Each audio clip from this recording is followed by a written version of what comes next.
Good evening and thanks for tuning in to Undercurrent, Perth's only local current affairs show. We're really happy that you're with us this evening and we're looking forward to bringing you the stories that affect you. Tonight we've got another great show lined up for you.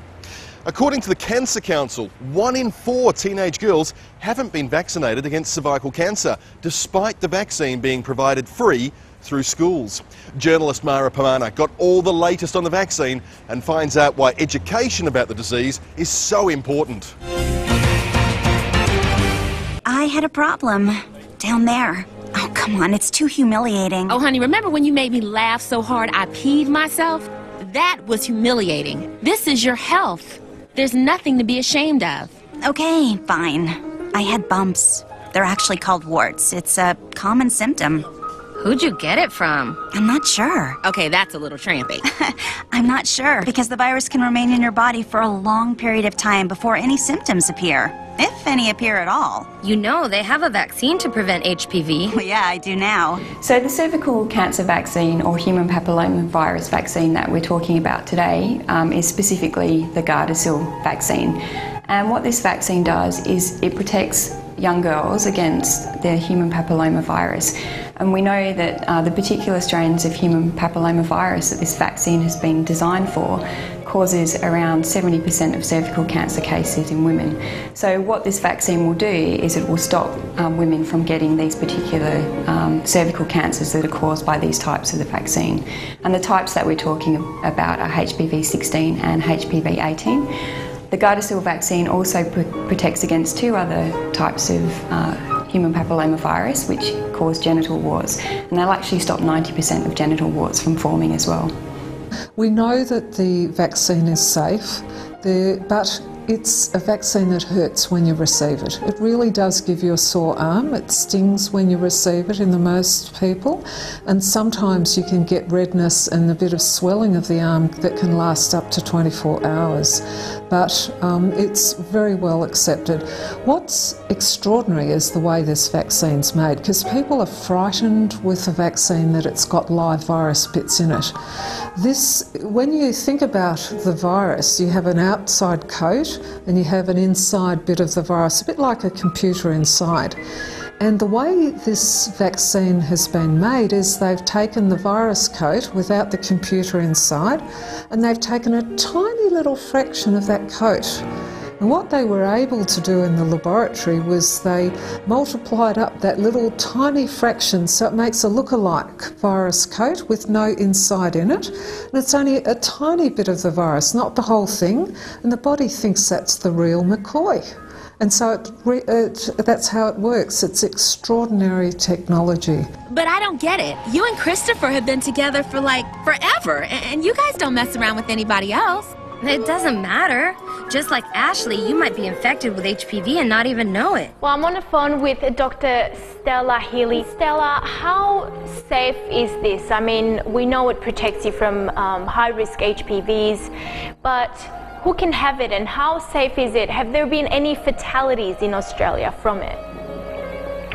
There have been no fatalities that have been directly found to be caused by the vaccine at all on a worldwide basis.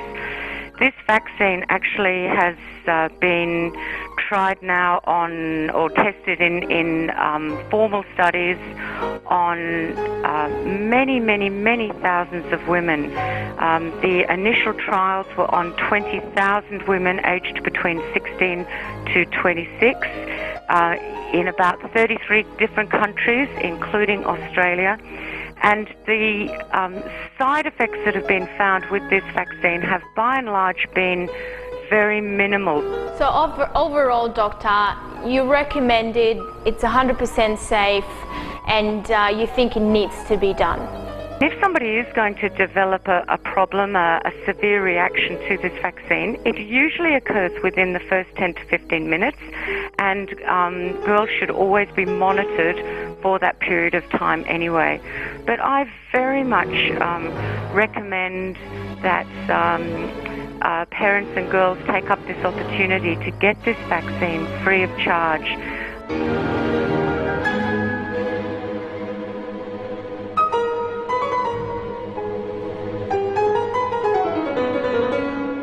Yeah, I have had the vaccine, yes. I had it when I was about 13. Quite a few of my friends got it done at the same time as me. Because this is such a good vaccine. Those girls that aren't getting vaccinated do run the risk of getting a very, very sad disease. And I don't know if you're aware that in countries where people aren't vaccinated, this is a disease that grows inside a woman's body and erodes in the genital orifices. So women then become incontinent of urine, incontinent of faeces, and because of that, they get a terrible, terrible body odour. And the tragedy of this cancer, when it grows in women like that, is those women, because they smell so badly when they're in their last stages of life, when they need family support, they're actually shunned by their family members because the odour is so bad. So people don't realise how bad cervical cancer actually is, and we have the potential to stop women suffering like this. So I would encourage every woman that hasn't been vaccinated up to the age of 45 to take up the vaccination. Anything that can help prevent cancer? Sign me up, girl. Energising Southeast Asia is an upcoming conference on sustainable energy. We spoke to the CEO of SEA, Professor Ray Wills, about what the conference will be offering businesses and individuals and why looking at sustainable energy solutions is the way to go.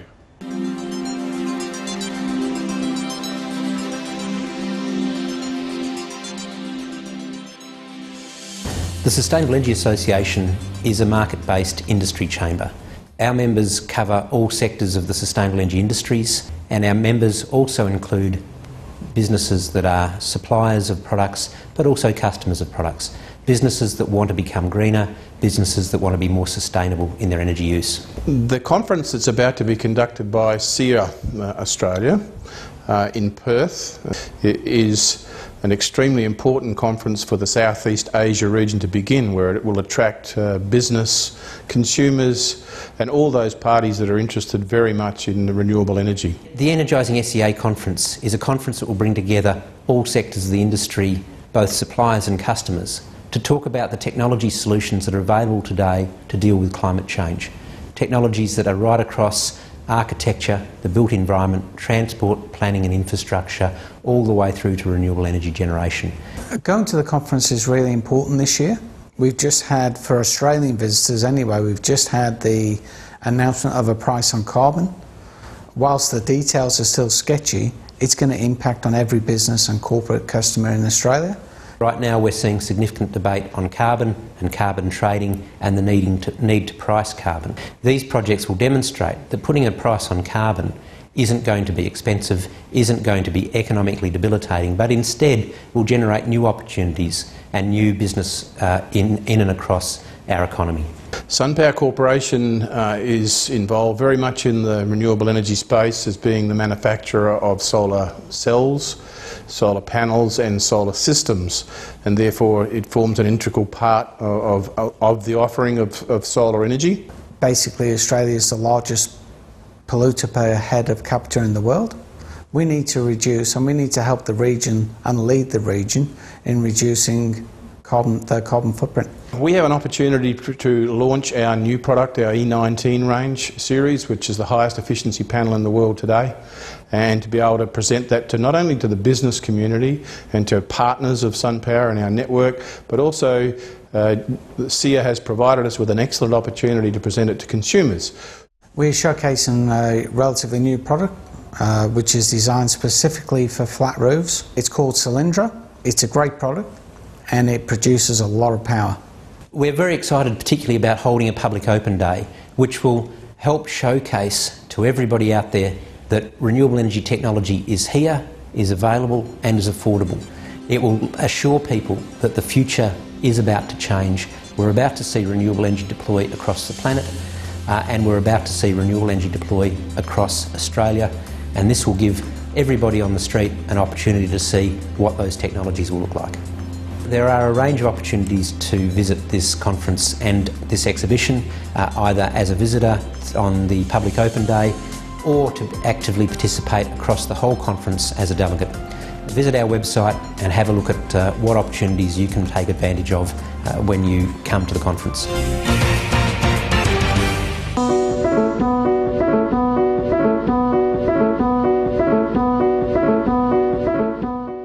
There's many iconic coffee bars here in Northbridge, but none quite like West Perth's Black Tom's. This week, Nick Hayes caught up with Courtney Murphy. They chatted about idol, fatherhood and the state of Perth's live music industry.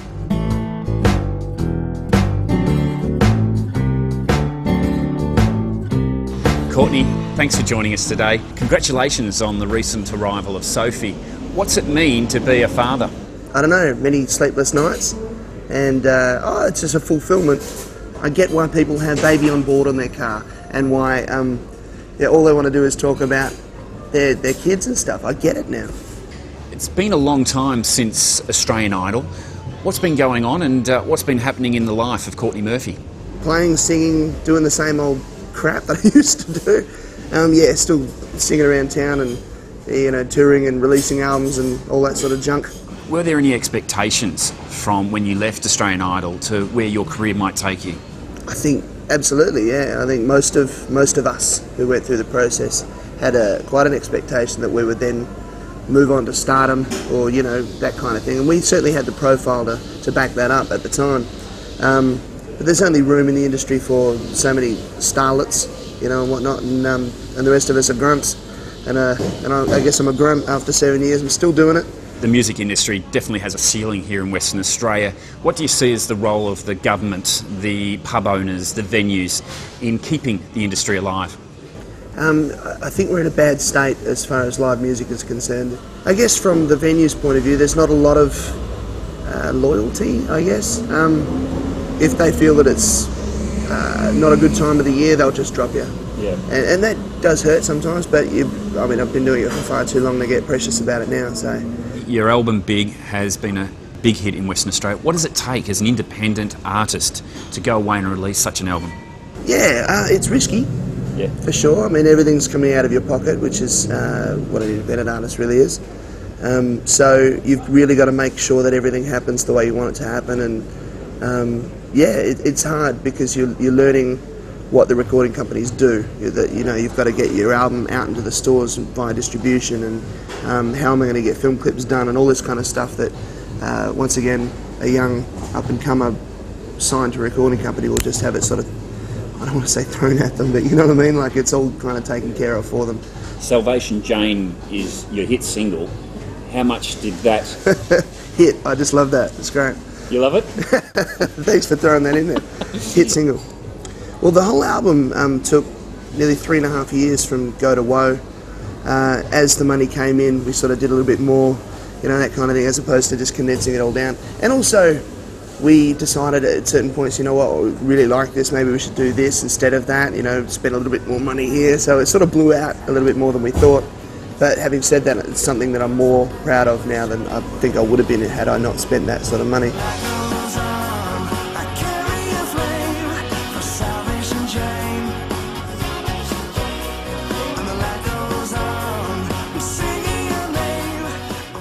What is it about Western Australia that you love? It's home. I've grown up all around WA. I love WA. I think it's this is where my family is, and I love the pace. Believe it or not, I love that slow kind of pace. So yeah, I'm happy here.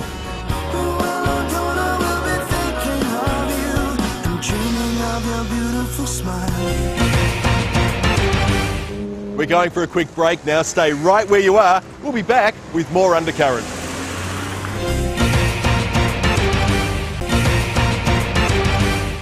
On Tuesday, it was the 100th anniversary of International Women's Day, celebrated right around the world. We went down to Perth's Council House to have a chat with Perth's Lord Mayor Lisa Scafidi about women's equality. More than 200 people attended to show their support. Rosanna Pound-Woods reports.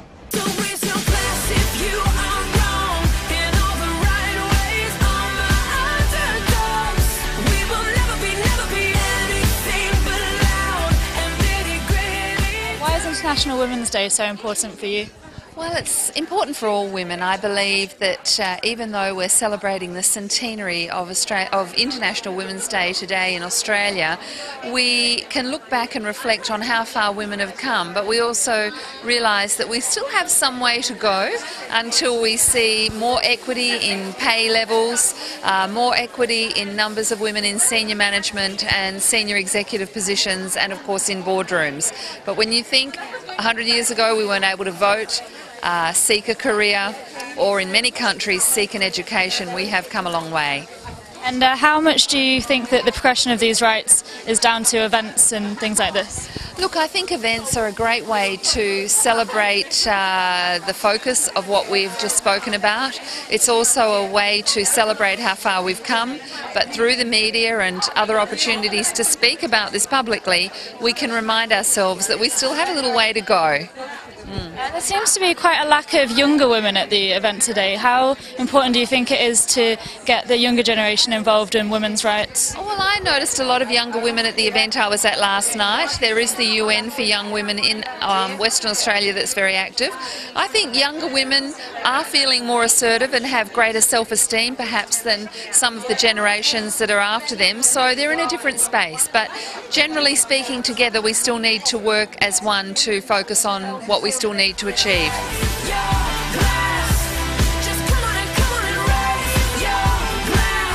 To me, this is a very special event, and considering it's 100 years of International Women's Day being celebrated, it just makes it special altogether. I think that International Women's Day gives us a chance to remember who we are as women, to celebrate being women all together. Actually pausing in the middle of all the work that we do to think about the achievements women have, the contributions they make to society, and to celebrate it on an international scale. Women have to really know how to appreciate their own womanliness, their own specificity, so that rather than being other to men, we are human beings in our full right, and to acknowledge our difference and diversity is something that's really crucial for all of us, I think. Do you feel as a woman in Australia that you're given as many rights as perhaps men? Do you feel that it's equal, or that there's still a way to go? I myself have felt that I've been fairly equal in my experience. In Australia, I think not just me, but a lot of women that I meet come from migrant and refugee backgrounds. So we do get a lot more opportunity here. There's equal rights for women. You are listened to, you are heard. And I won't say that the condition for women in Australia is perfect, and that's a model that women from developing countries need to emulate. Women representation is still less than what it could be. Do you think that today feminism is an outdated principle, or do you think it's still as relevant as it was maybe 40 years ago? It's still relevant. I think until we see that equity that I've been speaking about, it is there. Whether you choose to label it with the term feminism is another thing. I don't see that there's ever going to be a time when we don't need something like feminism, if only to remind us that we have to constantly respect ourselves and others. It's probably not as relevant as what it was before, but I'm sure there's a lot of issues that need to be solved. Do you think that there's enough, people speak out enough about discrimination in the workplace, like women, or do you think it needs to happen more? Look, I think there is still a number of areas where discrimination applies, and that could be cultural, it could be religious, and it could be sexual, as in female-male. So I think in a world today we still have many issues that we need to champion. Today is the day that we're championing women's issues. So all power to the women out there, and happy International Women's Day.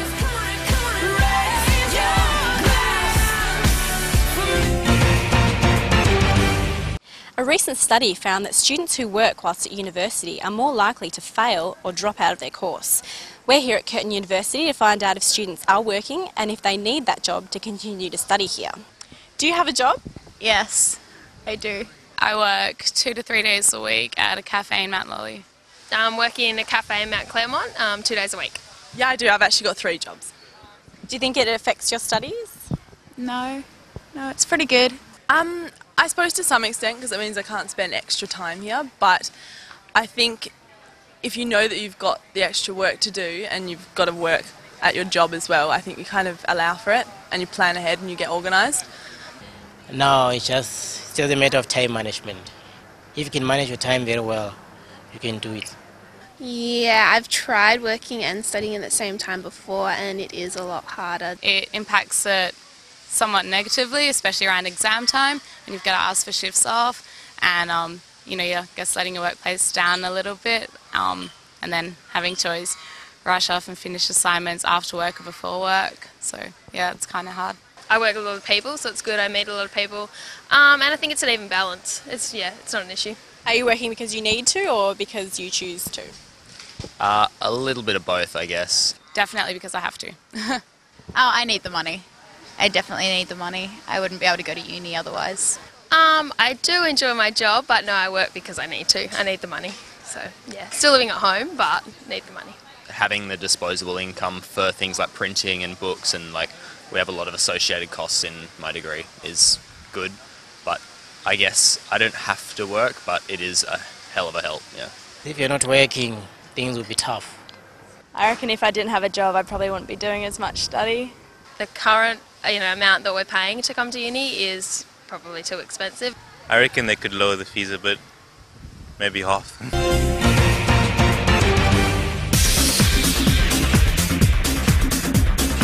Every week, 4 young Australians die due to alcohol-related injuries. In an attempt to highlight the potentially devastating consequences of excessive alcohol consumption, a new educational film has been produced right here in Western Australia.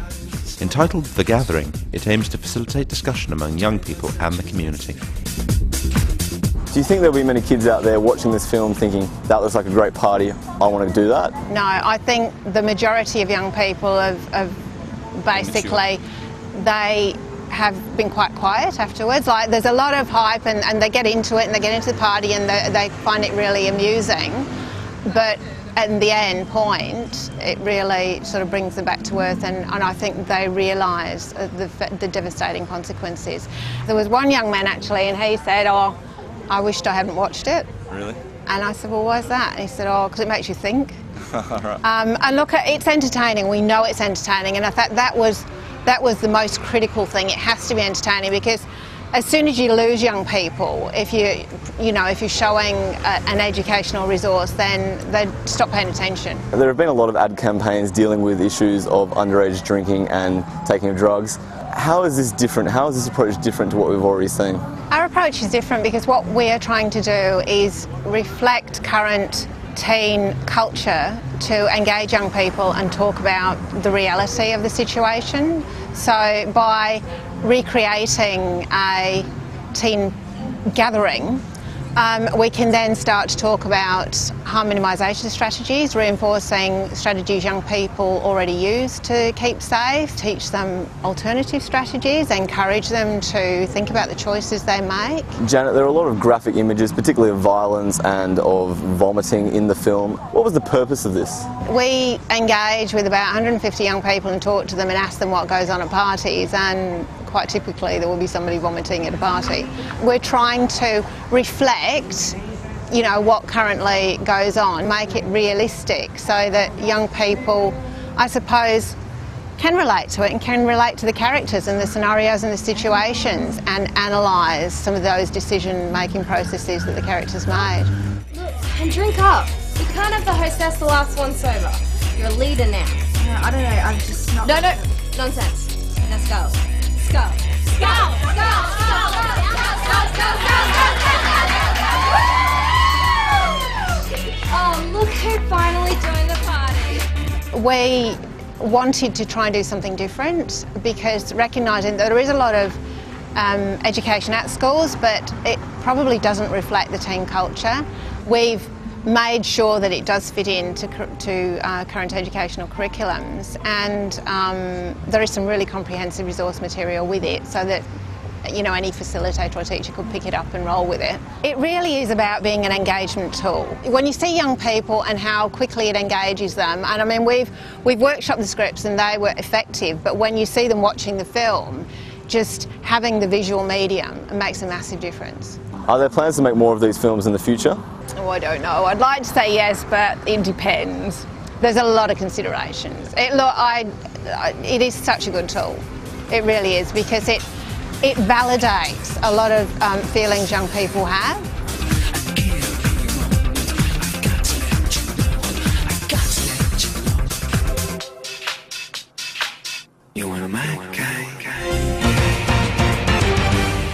Well, that's all we've got time for tonight. If you'd like to get involved with Undercurrent or you've got a story that you think we should cover, please get in touch with us here at West TV.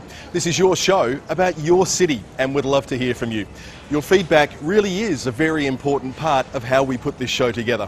Why not visit our website at wtvperth.com.au and join in the discussion forums. You can also follow us on Twitter and on Facebook. We'll be back next week and we'd love to have your company again. I'm Jason Jordan. See you next time for more Undercurrent.